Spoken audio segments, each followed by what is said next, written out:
श्री गुरुदेव दत्त, श्री गुरुदेव दत्त। दत्तात्रेय भगवान सभी पर कृपा बनाए रखें। और इसी के साथ थोड़ा सा हम लोग भगवान विष्णु के प्रिय विष्णु भक्त के भी तुलसी के समझ विष्णु जी का भी नाम स्मरण करते हुए आज की कथा की ओर बढ़ेंगे। हम लोग कार्तिक खंड चल रहा है, कार्तिक मास का अभूतपूर्व कथा चल रहा है। तो ओम नमो भगवते वासुदेवाय, ओम नमो भगवते वासुदेवाय, ओम नमो भगवते वासुदेवाय, ओम नमो भगवते वासुदेवाय, ओम नमो भगवते वासुदेवाय, ओम नमो भगवते वासुदेवाय, ओम नमो भगवते वासुदेवाय, ओम नमो भगवते वासुदेवाय, ओम नमो भगवते वासुदेवाय, ओम नमो भगवते वासुदेवाय, ओम नमो भगवते वासुदेवाय, ओम नमो भगवते वासुदेवाय, ओम नमो भगवते वासुदेवाय, ओम नमो भगवते वासुदेवाय, ओम नमो भगवते वासुदेवाय। हम लोग थोड़ा भजन की और गाते हुए नाम जप लेंगे। और यह भी बताना चाहूंगा कि हम लोग बाबा जगन्नाथ जी और विष्णु प्रिय हम लोग बैजंती माला के वृक्ष के पास भी कथा कर रहे हैं। तो अद्भुत समय, अद्भुत काल, अद्भुत वर्णन। तो इसके साथ ही हम लोग थोड़ा सा भजन के रूप में जप करेंगे। ओम नमो भगवते वासुदेवाय, वासुदेवाय मेरो वासुदेवाय, ओम नमो भगवते वासुदेवाय, ओम नमो भगवते कृष्णचंद्राय, कृष्णचंद्राय मेरो कृष्णचंद्राय, ओम नमो भगवते वासुदेवाय, ओम नमो भगवते वासुदेवाय, ओम नमो भगवते वासुदेवाय, वासुदेवाय राधे कृष्णाय, वासुदेवाय राधे कृष्णाय, ओम नमो भगवते वासुदेवाय, ओम नमो भगवते वासुदेवाय। हम लोगों ने कल की कथा से जाना था कि किस प्रकार क्योंकि तुमने जगत गुरु भगवान विष्णु की प्रसन्न करने वाला ऐसा व्रत किया है कि जिसके आधे भाग के फल से को पाकर यह स्त्री हमारे साथ भगवान के लोक में जा रही है। इस प्रकार राक्षसी भी कार्तिक मास के व्रत का फल पाकर वह स्त्री रूप में होकर विष्णु धाम को चली गई। आज हम लोग आगे की ओर जाएंगे। बोलो काशी काशी शिव काशी, मोक्ष नगरी काशी की जय। हर हर महादेव। नारद जी कहते हैं, इस प्रकार विष्णु पार्षदों को वचन सुनकर धर्मदत्त ने कहा, प्राय सभी मनुष्य भक्तों का कष्ट दूर करने वाले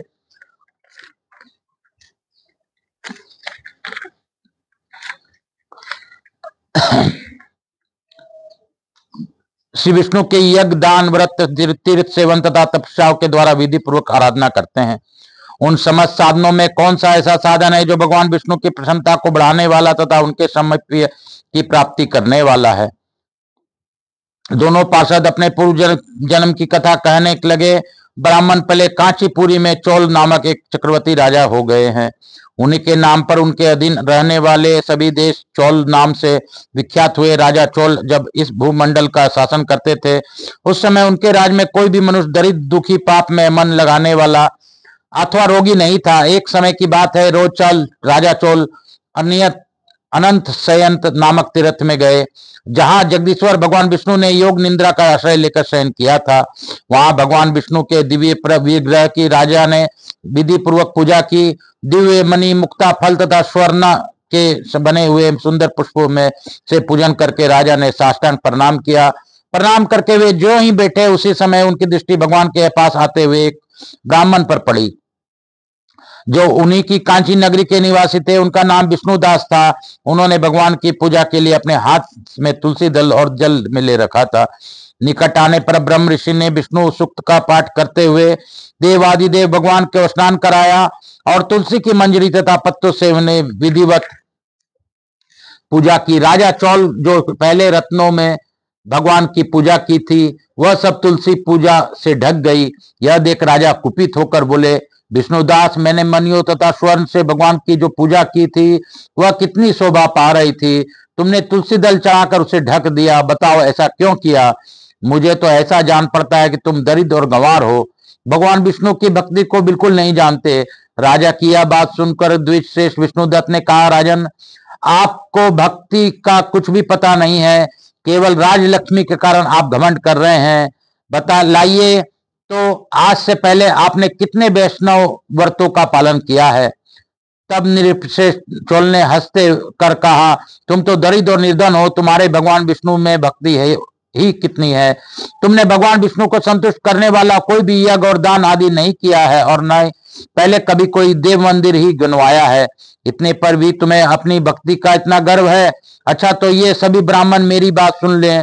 भगवान विष्णु के दर्शन से पहले मैं करता हूं यह ब्राह्मण, इस बात को आप सब लोग देखें, फिर हम दोनों में से किसकी भक्ति कैसी है यह सब लोग स्वतः जान लेंगे। ऐसा कहकर राजा अपने राजभवन को चले गए। वहां उन्होंने महर्षि मुद्गल को आचार्य बनाकर वैष्णव यज्ञ प्रारंभ किया। उधर सदैव भगवान विष्णु को प्रसन्न करने वाले शास्त्रोक्त नियमों में तत्पर विष्णुदास भी व्रत का पालन करते हुए वही भगवान विष्णु के मंदिर में टिक गए। उन्होंने माघ और कार्तिक के उत्तम व्रत का अनुष्ठान, तुलसी वन की रक्षा, एकादशी को द्वादश अक्षर, ओम नमो भगवते वासुदेवाय मंत्र का जप, नृत्य गीत आदि मंगलमय आयोजन के साथ प्रतिदिन षोडशोपचार से भगवान विष्णु की पूजा आदि नियमों का आचरण किया। वे प्रतिदिन चलते फिरते और सोते सब समय भगवान विष्णु का स्मरण किया करते थे। उनकी दृष्टि सर्वसम हो गई थी। वे सब प्राणियों को भीतर एकमात्र भगवान विष्णु को ही स्थित देखने देते थे। इस प्रकार राजा चौल और विष्णुदास दोनों ही भगवान लक्ष्मीपति की आराधना में संलग्न थे। दोनों ही अपने अपने व्रत में स्थित रहते थे और दोनों में की ही संपूर्ण इंद्रियों तथा समस्त कर्म भगवान विष्णु को समर्पित हो चुके थे। इस अवस्था में उन दोनों में दीर्घ काल व्यतीत किया।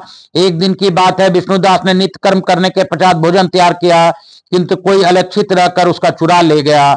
विष्णुदास ने देखा भोजन नहीं है, परंतु उन्होंने दोबारा भोजन नहीं बनाया, क्योंकि ऐसा करने पर सायकाल की पूजा के लिए उन्हें अवकाश नहीं मिलता। अतः प्रतिदिन के नियम का भंग हो जाने का भय था।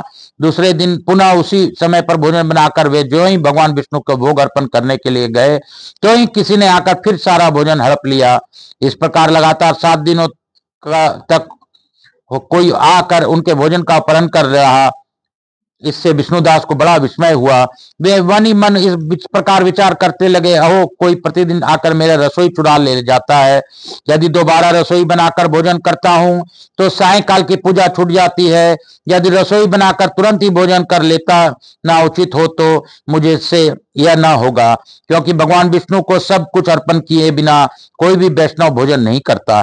आज उपवास करते मुझे 7 दिन हो गए। इस प्रकार मैं व्रत में कब तक स्थिर रह सकता हूँ? अच्छा, आज मैं रसोई की भली भांति रक्षा करूंगा। ऐसा निश्चय करके भोजन बनाने के पश्चात वे वहीं कहीं छिपकर खड़े हो गए।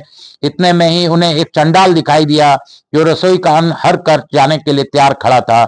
भूख के मारे उसका सारा शरीर दुर्लभ हो गया था। मुख पर दीनता छा रही थी। शरीर में हाड़ और चाम के सिवा कुछ शेष नहीं बचा था। उसे देखकर श्रेष्ठ ब्राह्मण विष्णुदास का हृदय करुणा से भर आया। उन्होंने भोजन चुराने वाले चंडाल की ओर देखकर कहा, भैया जरा ठहरो ठहरो, क्यों रूखा सूखा खाते हो? यह घी तो ले लो। यूं कहते हुए विप्रवर विष्णुदास के आते देख वह चंडाल भय के मारे बड़े वेग से भागा और कुछ ही दूर पर मूर्छित होकर गिर पड़ा। चांडाल को भयभीत और मूर्छित देखकर द्विजश्रेष्ठ विष्णुदास बड़े वेगों से उसके समीप आए तथा दयावश अपने वस्त्र के छोर से उसको हवा करने लगे। तदंतर जब वह उठकर खड़ा हुआ तब विष्णुदास ने देखा वहां चंडाल नहीं है, साक्षात भगवान नारायण ही शंख चक्र और गदा धारण किए सामने उपस्थित है। अपने प्रभु की प्रत्यक्ष देखकर विष्णुदास सात्विक भावों से वशीभूत हो गए। वे स्तुति और नमस्कार करने में समर्थ न हो सके। तब भगवान विष्णु ने सात्विक व्रत का पालन करने वाले अपने भक्त विष्णुदास को छाती से लगा लिया और उन्हें अपने ही जैसा रूप देखकर वे बैकुंठ धाम को चले ले चले। इस समय यज्ञ में दीक्षित हुए राजा चौल ने देखा विष्णुदास एक श्रेष्ठ विमान पर बैठकर भगवान विष्णु के समीप जा रहे हैं। विष्णुदास को वैकुंठ धाम में जाते देख राजा ने सीधे ही अपने गुरु महर्षि मुद्गल को बुलाया और इस प्रकार कहना आरंभ किया, जिसके साथ स्पर्धा करने मैंने इस यज्ञ दान आदि कर्म का अनुष्ठान किया है, वह ब्राह्मण आज भगवान विष्णु का रूप धारण करके मुझसे पहले ही वैकुंठ धाम को जा रहा है। मैंने इस वैष्णव याग में भली भांति दीक्षित होकर अग्नि में हवन किया और दान आदि के द्वारा ब्राह्मणों का मनोरथ पूर्ण किया, तथापि अभी तक भगवान विष्णु मुझ पर प्रसन्न नहीं हुए और उस विष्णुदास को केवल भक्ति के ही कारण श्री हरि ने प्रत्यक्ष दर्शन दिया है। अतः जान पड़ता है भगवान विष्णु केवल दान और यज्ञों से प्रसन्न नहीं होते, उन प्रभु का दर्शन कराने में भक्ति ही प्रधान कारण है। दोनों पार्षद कहते हैं, यूं कहकर राजा ने अपने भोजन भांजे को राज सिंहासन पर अभिषिक्त कर दिया। वे बचपन से ही यज्ञ की दीक्षा लेकर उसी के में संलग्न रहते थे, इसलिए उन्हें कोई पुत्र नहीं हुआ था। यही कारण है कि उस देश में अब तक भांजे ही राज के उत्तराधिकारी होते हैं। भांजे को राज देकर राजा यज्ञशाला में गए और यज्ञ कुंड के सामने खड़े होकर भगवान विष्णु को संबोधित करते हुए 3 बार उच्च स्वर में निम्नलिखित वचन बोले, भगवान विष्णु आप मुझे मन वाणी शरीर और क्रिया द्वारा होने वाली अविचल भक्ति प्रदान कीजिए। यों कहकर वे सबके देखते देखते अग्निकुंड में कूद पड़े। बस उसी क्षण भक्त वत्सल भगवान विष्णु अग्निकुंड में प्रकट हो गए। उन्होंने राजा को छाती से लगाकर एक श्रेष्ठ विमान पर बिठाया और उन्हें साथ में ले वैकुंठ धाम को प्रस्थान किया। नारद जी कहते हैं, राजन जो विष्णुदास थे वे तो पुण्यशील नाम से प्रसिद्ध भगवान के पार्षद हुए और जो राजा चोल थे उनका नाम सुशील हुआ। इन दोनों को अपने ही समान रूप देखकर भगवान लक्ष्मीपति ने अपना द्वारपाल बना लिया। बोलो शंकर भगवान है की जय, बोलो काशी विश्वनाथ की जय, बोलो विष्णु भगवान की जय, कार्तिक खंड की जय। आज हम लोगों ने अब अभूतपूर्व कथा, अभूतपूर्व बातें, अभूतपूर्व प्रसंग हम लोगों ने सुना। ये बाबा भोलेनाथ की दया है कि हम लोगों ने आज का दिन इतने मनोहर कथा से जाना। ब्रह्मा विष्णु तीनों एक हैं और ब्रह्मा विष्णु महादेव मेरे तीनों एक हैं, उनके रूप अनेक हैं। तो उन सभी रूपों में जगन्नाथ जी विश्वनाथ जी को मैं नमन करता हूं और प्रार्थना करते हुए आज की कथा को यहीं पे विराम देता हूं। भगवान भोलेनाथ सभी पर आपकी मनोकामना पूर्ण करे। सभी को पितरों जो भी मुझसे जुड़े हैं मेरे बंधु बांधव हित नातेदार सबका कल्याण करे और सभी के पितरों को मुक्ति प्रदान करे और विश्व का कल्याण करे मेरे भोलेनाथ। यही प्रार्थना के साथ आज हम लोग लघु आरती करते हुए आज की कथा को यहीं पे विराम देंगे।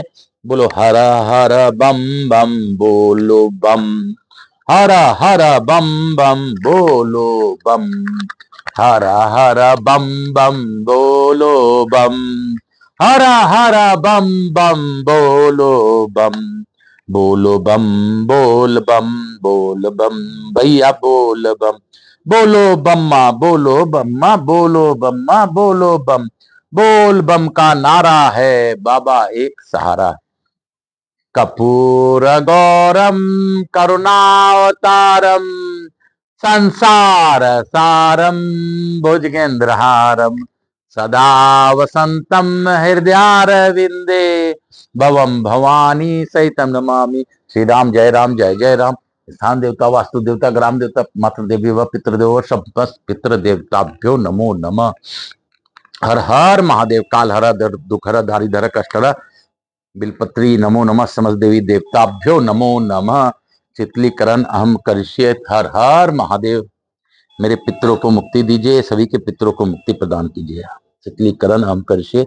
हर हर महादेव, हर हर महादेव, हर हर महादेव, हर हर महादेव, हर हर महादेव, हर हर महादेव, हर हर महादेव, गंगा जलम शुद्धम करिष्यामि। हर हर महादेव, हर हर महादेव, हर हर महादेव। शंभु शंभु शंभु बोल बम का नारा है। बाबा एक सहारा है। बाबा बम मेरे भोलेनाथ सभी पर कृपा करे।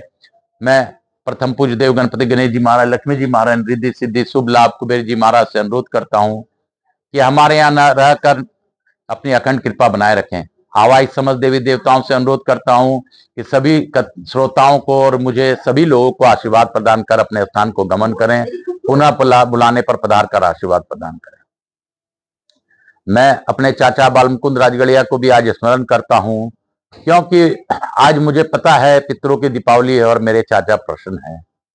मेरे चाचा को नमन करता हुआ और मेरे सभी पूर्वजों को नमन करता हुआ और मेरे माता पिता जो भी मेरे पूर्वज हैं, दादा दादी, सभी जो भी मुझसे अपेक्षा है, सभी पूर्वजों को नमन करता हुआ, सभी को नमन करते हुए, भगवान भोलेनाथ को धन्यवाद देते हुए, स्कंद देव को धन्यवाद देते हुए, समस्त देवी देवताओं को धन्यवाद देते हुए उनसे अनुरोध करता हूं अपने अपने स्थान गमन करें, पुनः बुलाने पर पधार कर आशीर्वाद दे और सबका कष्ट तारण करें। काल हरा, दुख हरा, दारी धरा, कष्ट हरा, हर हर महादेव बोल बम का नारा है, बाबा एक सहारा है। श्री गुरुदेव दत्त, श्री गुरुदेव दत्त, श्री गुरुदेव दत्त, श्री गुरुदेव दत्त, श्री गुरुदेव दत्त, श्री गुरुदेव दत्त, श्री गुरुदेव दत्त, श्री गुरुदेव दत्त, श्री गुरुदेव दत्त, श्री गुरुदेव दत्त।